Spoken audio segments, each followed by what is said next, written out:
তো নষ্ট হচ্ছে নির্বাচন কমিশনে, সেটা দেখতে হবে। আজকে যখন অন্য প্রার্থীরা নগরকান্দা সালতার যে কোনো জায়গায় যাচ্ছে, সেই সকল জায়গায় যারা বাংলাদেশ জাতীয়তাবাদী দলের নেতাকর্মী বা সমর্থক, তারা তো কোনো সমস্যা সৃষ্টি করছে না, কারণ আমরা গণতন্ত্রে বিশ্বাসী। আমাদের যে কজন প্রার্থী আছে সবাই স্বাধীনভাবে নিশ্চিন্তে নিরাপদে তারা ভোট চাইবে, ক্যাম্পেইন করবে। এই পরিবেশের জন্যই তো 17 বছরের সংগ্রাম। তাহলে এই পরিবেশটা যদি এখন এই জুলাই অভ্যুত্থানের পরে যদি আমরা এই পরিবেশটা না পাই, তাহলে অনেক দুঃখজনক। আজকে আমি অত্যন্ত বিস্মিত হয়েছি যে আমরা একটা কর্মসূচি দিয়েছি, বাহির দেওয়া তো কারো ব্যক্তিগত সম্পত্তি না, যেমন যে কেউ এখানে প্রোগ্রাম করতে পারে। আমরা গিয়েছি, সেখানে প্রথমে বালি দিয়ে রাস্তা বন্ধ করে রাখা হয়েছিল, সেই বালি আমাদের নেতাকর্মীরা সরিয়েছে। তারপরে ওখানে একটা দোকানও খোলা নেই। আমি বিস্মিত হলাম যে আমাদের সাথে এত সিনিয়র সিটিজেন থাকে, মুরব্বীরা থাকে, মা বোনরা থাকে, গর্ভবতীরা থাকে, ছোট ছোট বাচ্চারা থাকে, একটা পানির পিপাসা পেলে যে একটা বোতল পানি কিনে খাবে সেই অবস্থাও ছিল না, একটা ওষুধের দোকানও খোলা ছিল না।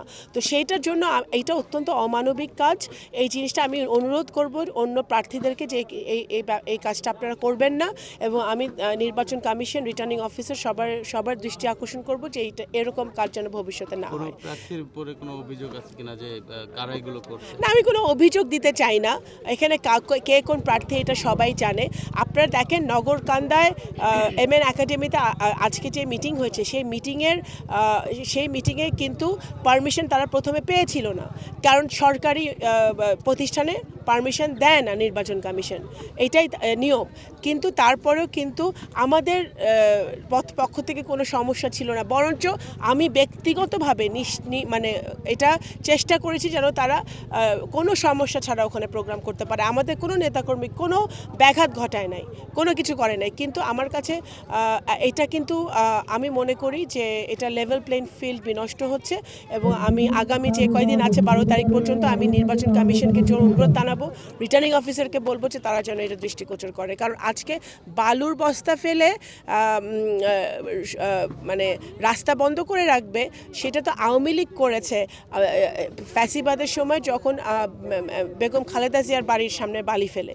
সেইটা তো আমরা এখন এই স্বাধীন দেশে, গণতন্ত্র যেখানে আমরা চাচ্ছি, গণতান্ত্রিক পথে দেশ হাঁটছে, ভোটাধিকারের জন্য আমরা ভোটের পথে মানুষ হাঁটছে, সেটা আমি এক্সপেক্ট করি না আমরা এই পরিবেশ।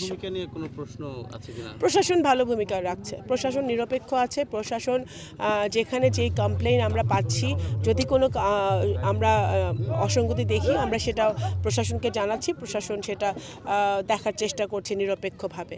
আমি প্রশাসনের ব্যাপারে আমার কোনো সমস্যা নাই, অভিযোগ নাই।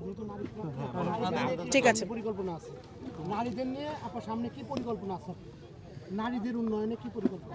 নারীদের উন্নয়নে তো অনেক পরিকল্পনা আছে। সেটা তো নারীদের উন্নয়নের পরিকল্পনা তখনই আমরা বাস্তবায়ন করতে পারবো যখন দেশে একটি গণতান্ত্রিক সরকার প্রতিষ্ঠিত হবে, এবং যেই সরকার যে নারী বান্ধব সরকার, এবং নারীর স্বাধীনতায় বিশ্বাস করে, নারী শিক্ষায় বিশ্বাস করে, নারীরা কর্মসংস্থান করবে সেটাতে বিশ্বাস করে, নারীরা যে আমাদের অর্ধেকেরও বেশি জনগোষ্ঠী নারী, সেই নারীকে পিছনে ফেলে কোনো দেশের আপনার উন্নয়ন সম্ভব নয়। সেই বাস্তবতা যখন আমরা মানব, তখনই আমাদের উন্নয়ন হবে। এবং আমি ব্যক্তিগতভাবে নারী শিক্ষা, নারী স্বাস্থ্য, নারীদের নিরাপত্তা নিয়ে আমি কাজ করতে চাই। ইতিমধ্যে আমি সেটা বলেছি, বিশেষ করে নগরকান্দা সালতায় আমি যদি জনগণের ভোটে আল্লাহ যদি চায়, যদি সংসদে যেতে পারি, তাহলে আমি বিশেষ করে নারীদের সমস্যা অ্যাড্রেস করার জন্য আমি বিশেষ 2 উপজেলায় আমার 2টা সেল গঠন করব, আইনজীবী এবং মানবাধিকার কর্মীদের দ্বারা, যারা নারীদের সমস্যাগুলাই অ্যাড্রেস করবে এবং অত্র এলাকার নারীদের নিরাপত্তার জন্য কাজ করবে। ধন্যবাদ।